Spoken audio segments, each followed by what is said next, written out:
So next we are going to add in your doors and windows. You'll need at least 2 doors and at least 2 windows. So let's start with doors.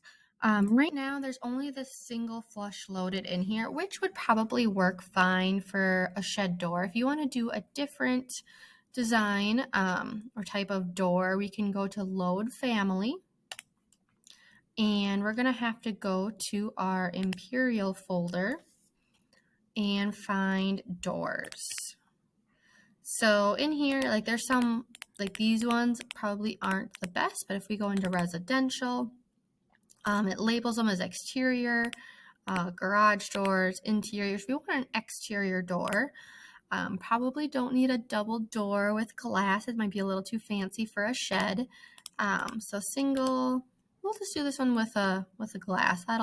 Maybe it's a little fancy for a shed, but it'll add in some extra light into the room.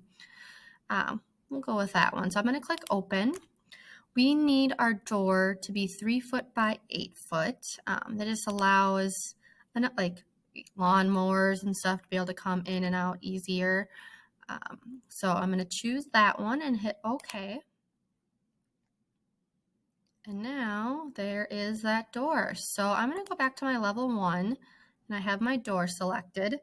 And on my floor plan, I wanted my door to go in this corner. So I'm going to put it there.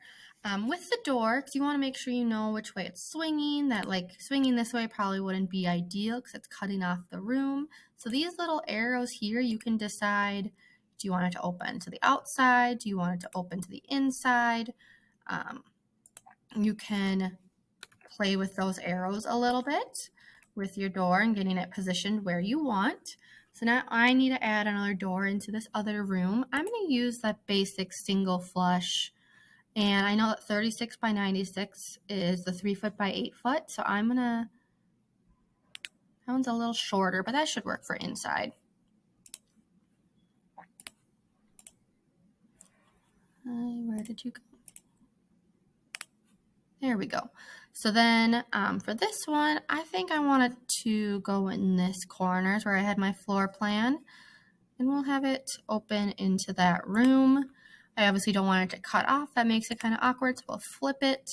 So there are my doors. So now I'm going to go back to architecture. Oh, we're going to click this little X to get out of the door command. Go back to architecture and go to window. So there's only these, there's a couple fixed, window casement, double hung. So you can decide what type of window you want. So this one will like slide sideways. This one slides up. This doesn't open at all. So I'm going to do these double windows.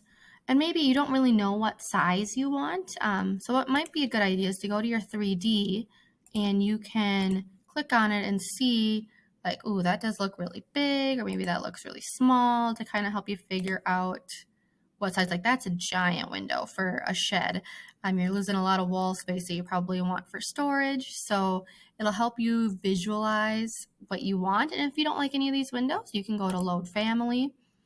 We have to go back to our US Imperial and find windows. And then there are all kinds, if you want to add a skylight onto the roof, I'll show you after we add a roof how to do that. We have these ones that are maybe a little bit smaller. See this double horizontal. If you don't know what size, you can click them all or a bunch of them and hit OK and see what it is. So yeah, those ones are like nice small ones up on top. Maybe I like that. We'll do that for my windows. So you can place them in the 3D. You could go back into your level plan and maybe you want to make sure they're like centered and looking right. But that is how you are going to add your doors and windows to your shed. All right, so next we need to add in a roof, and it should be a gable roof. So if you don't know what a gable roof is, we haven't really got into roof designs yet, let's just type in gable roof. Go to images. So kind of this is a good example of two common basic types of roof, is a hip roof and a gable roof. So you can see that the gable has one end that is like slanted or open. It's not just like one peak in the middle that they're all coming to. It's like one line. So we want to do a gable roof. So if we go back into my Revit here, there is this roof button. Oh, and it was sending me an error. Let me hit X here.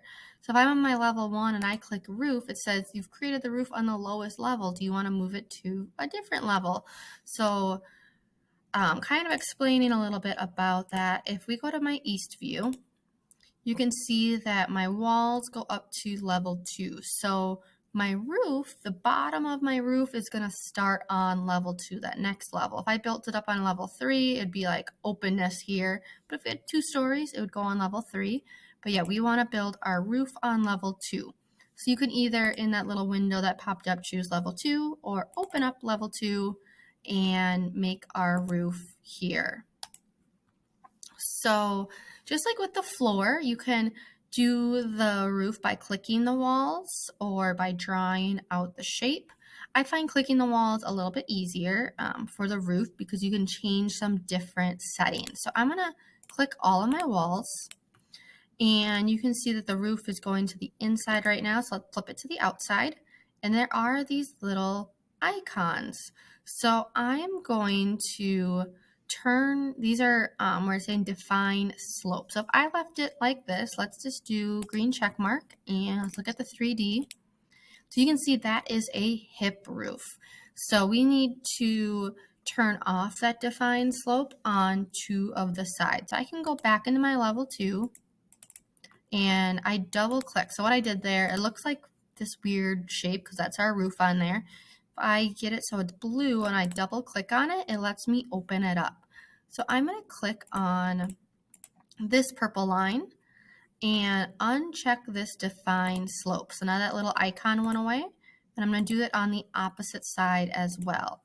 So I'm going to have 2 that don't have it and 2 that do. So let's see by turning off and on that longer wall what our roof looks like. So this now looks different here.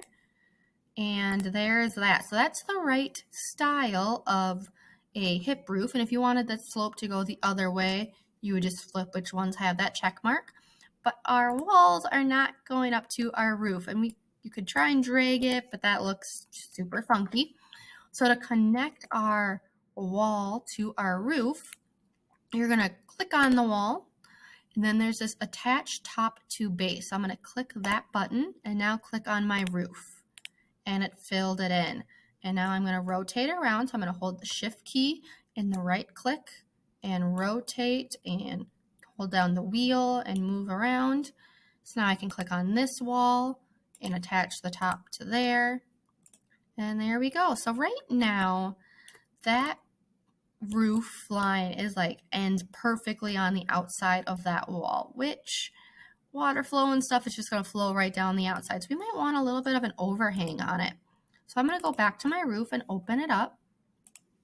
And if I click on these, you can see there's this overhang. And I can actually click and drag over all of them and change all of them. Let's just do a 6-inch overhang. And you can see that rectangle move to the outside. And I'm going to click the green check mark. Let's go look at our 3D now. So now there is a little bit of a lip around it all. So if there's rain and stuff, it will turn out a little bit better. So this roof is just a basic roof right now. If we look at our different settings, there are other ones in here. But it doesn't have like shingles or anything. And if we go into edit type, we could go in and create it all. We'll get into that later with like your final project. But for right now, for our design stuff, a basic roof works. So that is how you add in a roof. Next, I will show you how you're going to turn this in and go through that process.